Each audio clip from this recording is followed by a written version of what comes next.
I'm Ekin. I'm Turkish. I am actually a part of the NIM 20 cohort at ESMT, my Master's in Management program. And yeah, I live in Berlin now.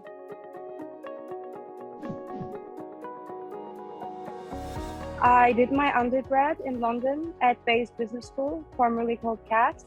And I was intending to initially stay, but then the Brexit situation was actually taking place at the year that I was graduating.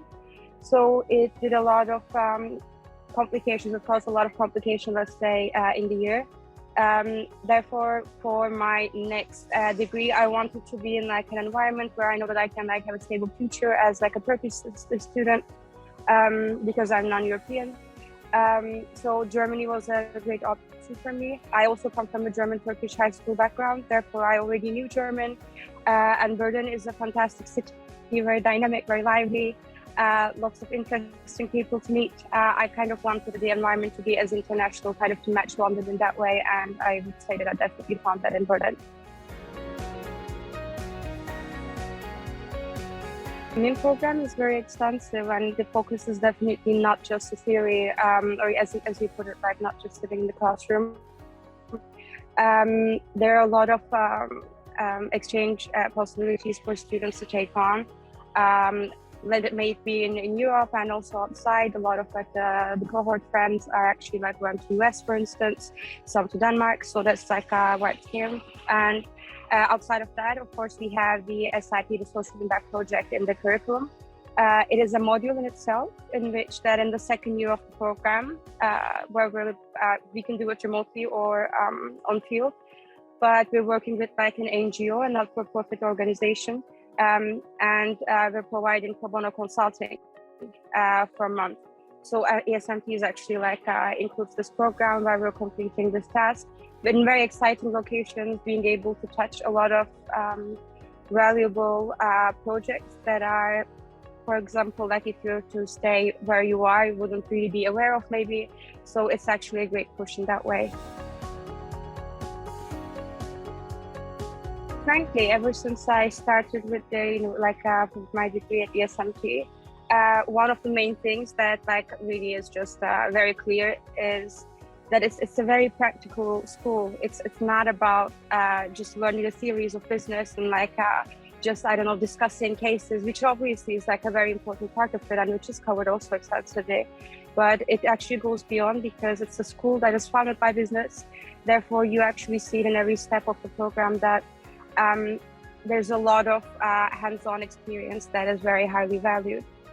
Therefore, I think that ESMT's MIM program, especially the fact that it includes this SIP, is a way to push the students outside of their comfort zone and to be able to experience something that they wouldn't. First of all, it's an international experience.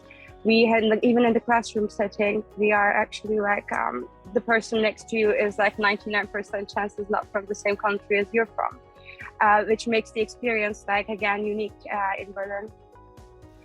So the international aspect is definitely one thing, a major thing, I would say. Second is there's a big focus on topics of sustainability, business development in the developed countries. So this is also a chance for ESMT to expose the students to these areas and find their way into how they can contribute, because this is also something that is found very inherently in what the ESMT values within the campus as well, from the things that are being sold to any kind of policies that is shaping the campus life, but then also the program and what it entails. It is definitely biggest highlight of the program. I think also I would dare to say probably for most of us in a life experience, maybe a more significant experience in our life. Mainly because it's a push out of the comfort zone. I am currently in Zanzibar, Tanzania. This year was the first year that I ever got out of Europe. I would say, I'm in Turkey, so I've been in Asia, but then mostly traveling whenever I traveled in Europe. So this year I was lucky enough to go to Brazil, and this is the first time I'm in Africa ever. it is a completely different environment. I think it's very easy for people, for all of us, including myself, is to turn a blind eye to things when we're just so accustomed to see things as they are in our daily lives. And when you're actually like changing the location and like you actually change mindset, you switch mindset. And I think that's what makes it very significant, because most of the things that you see, and this is valid for not just our project in Zanzibar, but also for our other friends that are doing like other projects all over the globe right now, that are seeing things from a different point of view, from a different perspective. So I think that is the part that is like very valuable. And this is also very interesting, because what we're trying to do is basically the things that we learned the way of working of Germany, of Europe, and to come and to apply to here, like, and how things work here. It was obviously a clash, but a clash in the sense that that you just discover the areas of adaptation, you discover the ways of collaboration, and that goes beyond just classroom education, so to say. I think that's what makes it so significant. Me and our group of 4, our group came to Zanzibar to work together with Barefoot College Zanzibar. It is the Barefoot College International is like a big institution, like a big NGO that is normally like in India, like headquartered in India. This is the Zanzibar chapter that we're working with. This is like an organization that is providing rural women who are semi-literate or illiterate solar engineering, beekeeping, sewing, education, and then livelihood training for free. And of course, like by the funds they have. And they're sending these women back to their villages to light up the cities but the villages that they come from with electricity, to improve like the safety. As you know, when you don't really have any lights on the streets, the crime rates are much higher. Also, students cannot study as they wish, like at nighttime. So this is like their way of kind of like providing business development, women empowerment, and then also like the community engagement somehow.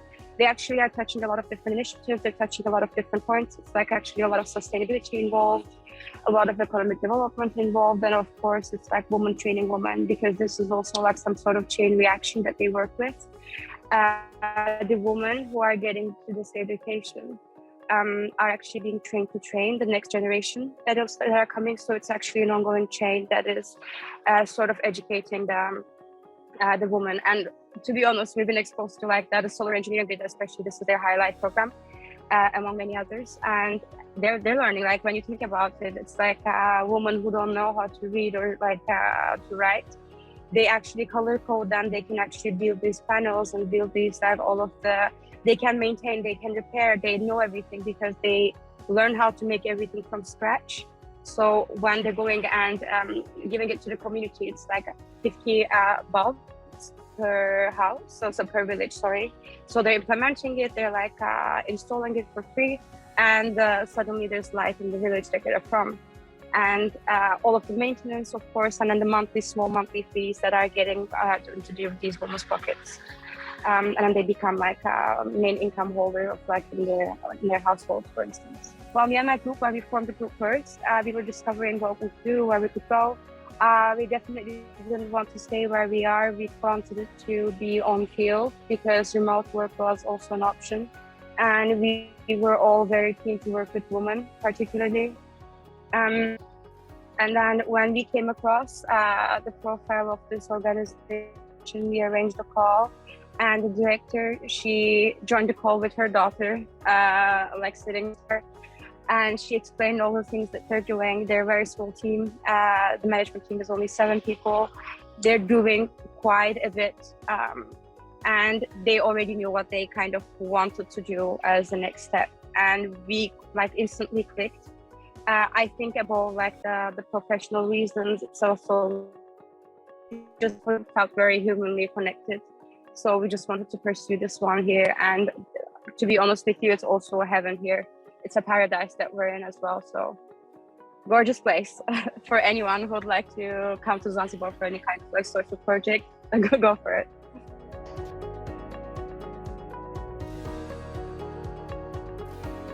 basically before like a few months, this is like a program that starts, like this module starts in April, like a month long for like a module. So what happens is before it kicks off, a few months before, we start getting consulting workshops within the university, because of course there's like the management fundamentals, and then the tracks that are like the specializations we have are like very heavy. But on parallel, we're also getting information on like how to approach consulting projects. And then at the same time, we also have to we have deadlines to, for instance, come up with the deliverables that we want, like the objective of the project, what we want to provide, and of course, like kind of show some sort of direction as to what we're trying to achieve with the project during our time here. So we are assigned person from years above us, like from the previous cohorts, who are knowledgeable about it, who's been going through the same process, therefore can guide us into like whether the plan we have ahead is viable one or not. And then of course we're getting any kind of support throughout the time as well. So once the deliverables are done, we're coming back to ESMT, and then we're having a live presentation of how the project went, the learnings, the reflection, and then the achievements we made so far. So this is how it kind of links back to the program. Therefore, we're expected to apply all the kind of knowledge that we gained throughout the program since the start.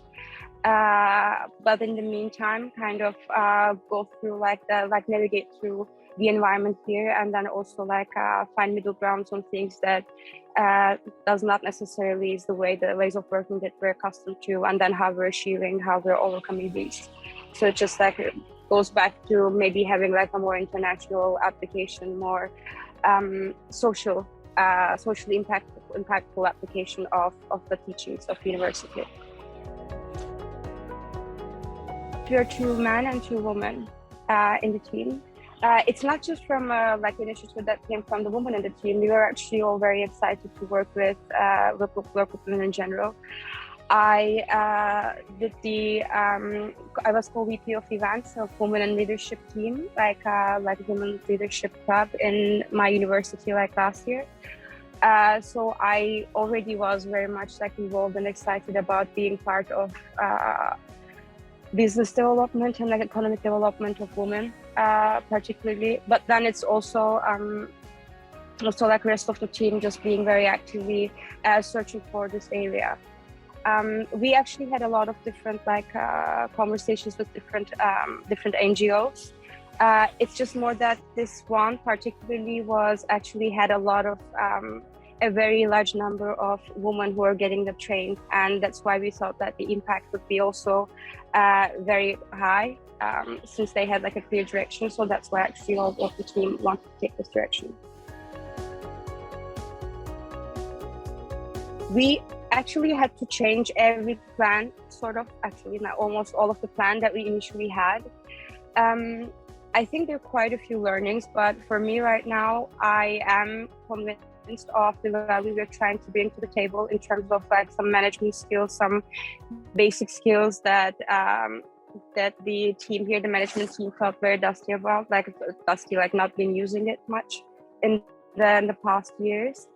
And therefore, there's a lot of quick wins that we can put on the which and just offer on the table.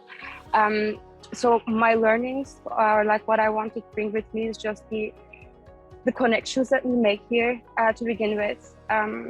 We are going into houses of people who we don't know us or we don't know, that are welcoming us with complete friendliness and complete hospitality.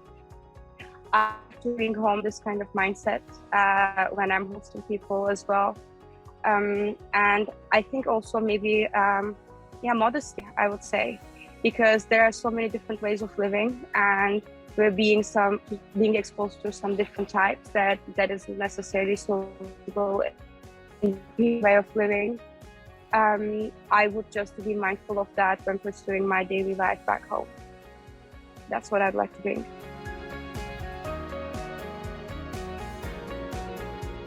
So what we're doing right now is that, the organization that we're working with, as I said, is a very small team who is very good, has very good connections, working at very high scale for the available capacity that they have.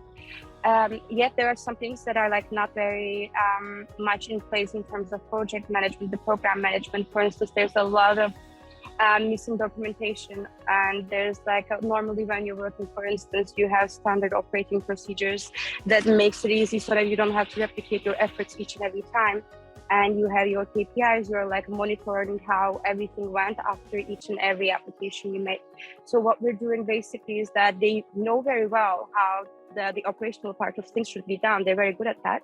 We're trying to set up a system where they can work collaboratively online together, so that all of the information that needs to be seen and accessed by everyone is actually there and easy to find.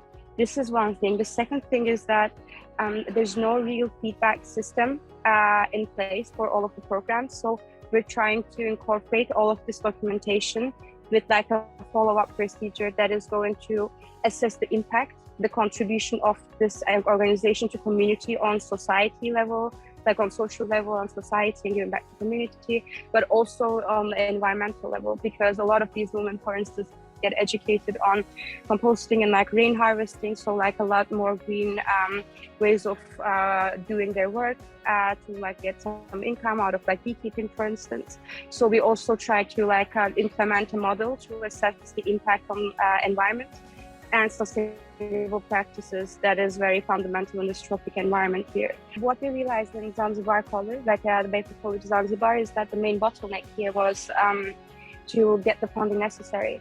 And then this is like a very lengthy process because you're coming up with applications, for instance. So we try to shape this whole process to support with numbers, with what they did so far, with real documents, with real quotes, so that in the application time, they don't have to like deep dive into all these like information if it's very messy, but then also have everything like in templates like in place for them to easily reach.